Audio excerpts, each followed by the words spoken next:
ये जो रिश्तेदार की बात है, एक बार कहा था कि मंजूर का एक भाई है, कारी मोहसिन, दूसरी बार नसीम बताया, वो खुदकुश को जैकेट दे रहे थे।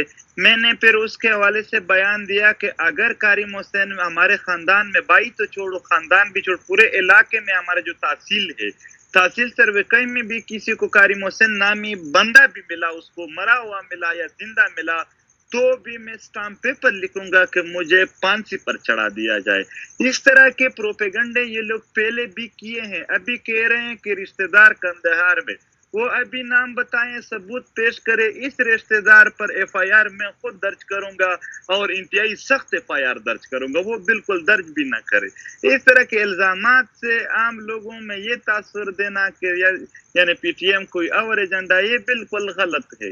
बाकी जो फंडिंग के हवाले से वो डेट बता रहे हैं कि फलाने तारीख को, चलो अगर इस तरह दावा मैं करो कि डीजे इस्पियार को हिंदुस्तान के पैसे देते हैं उनके एक रिश्तेदार के जरिए, ताकि वो इस तरह यहाँ इस ऐसे बयान करे जिससे मजीद यहाँ पर इंतशार फैले और मुल्क टूटने की तरफ ले जाए।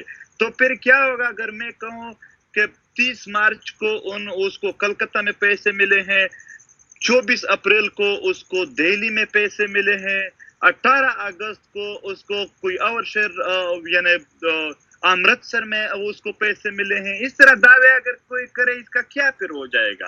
ये तो सिर्फ दावे होते हैं, ये तो सिर्फ इल्जाम लगाना होता है। इनके कोई ठोस उनके साथ शवाहिद ना